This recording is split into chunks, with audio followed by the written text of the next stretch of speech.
story? Story today, folks, we're doing a lineup of Laurent-Perrier. Fabulous producer in Champagne. Been around for about 200 years now. They know what they're doing. First one. Alright. This is the Ultra Brut. Alrighty. Looks like that. Looks a little bit like this pretty gorgeous blue label. So Ultra Brut, then we're talking not anything sweet. If you want a sweet champagne, please go look someplace else. This is not that. It's going to be very dry. Yep. It's very clean, very intense, beautiful acidity to it. It's like it just evaporates off my tongue. A little bit of citrus in the mid palate. Delicious. And as light as it is, it still has a lot of Next. flavor. Oh, but, That's not all. All right, this is non-vintage Brut. When they say non-vintage, they mean essentially a blend of multiple vintages to create a particular style that's consistent over time. right. Not the best of 1 year, the best of many years, all in one. So Indeed. look at how it's just. Drink it. Oh, okay. Yes, and so you can taste, so the difference between Ultra Brut and then what we have here with their... It's going to contain a little bit of residual sugar, but don't think of it as a sweet champagne at all. This is very, very dry. It is. I'm picking up a little bit more yeast in the palate than I did with the Ultra Brut. Very nice. A little more fruit forward, I feel like. Nothing example. Perfect. Next. This is the 2004 model.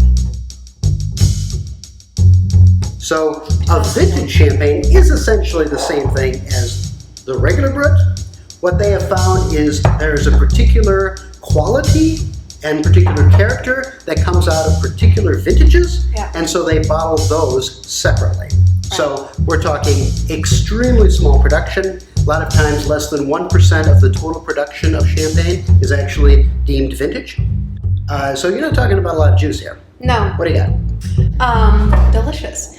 Here again, you're getting more, I get more sort of apricot, sort of more ripe fruit than I was getting in the former. I do too. That's very nice, yeah. A little more citrus in the mid palate again, just like I did with the Ultra Brut, and then it's almost you almost get a kiwi or a little bit of... You are so spot on. It is super kiwi, yeah, for sure. No, it's great. And so again, with this being a vintage champagne, that it is the best of 1 year as opposed to the best of many years. Wow, that's delicious. Lovely.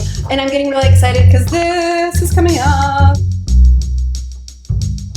So this is the Rosé, and Rosé champagne. This happens to be my favorite example of Rosé champagne. It's a lovely shade. Not to say that there aren't wonderful examples out there from numerous producers that I like, but this is the best. and this one is my favorite. And taste this, because to me this one has some sort of, if you imagine like you're drinking rose petals or something to that effect, and that it just, I feel like it has more depth. Color is like that. So with Rosé champagne, you get almost a salmon sort of color to it. Speaking of which, I bet this would pair up very well with salmon, don't you?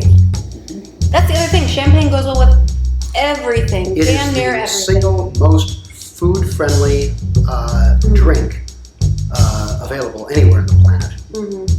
Absolutely stunning. Next one's called Siècle. Looks like this. This is essentially Laurent-Perrier's finer example, their top line. Fantastic. So in taking a look at this top echelon of Laurent-Perrier, what are you getting, Peter? A lot more, you get a little bit of that bread dough again, but it's actually subdued by a lot more interesting fruits, a lot more balance to it than I got in any of the other ones, even the Rosé, which I really like. Oh yeah. But the Siècle has a complexity that you're not seeing with, in fact, I don't see that kind of complexity with a lot of champagnes. For sure. It transitions as opposed to like a, like a one act situation. You're, okay, here's act one, here's act two, this has like 3 acts in it. You know, it's interesting how the different complexities, and I could say this about the Rosé as well, but it's much more obvious with Siècle that it allows the taster to actually see the different flavor profiles one at a time within their mouth. Right. Like hold your hand as it waltzes along your palate. It's pretty interesting. Yes, I think so. Quite lovely. We have one more of the Laurent-Perrier lineup. 50 times the complexity, 50 times the flavor profile, but you still get that effervescent sweetness. So think about like your favorite sparkling wine, like goes to heaven and like becomes a saint. This is a saint of a sparkling wine, I have to say. It is quite lovely, indeed. Makes me want to kiss you. All in all, I think it's delicious.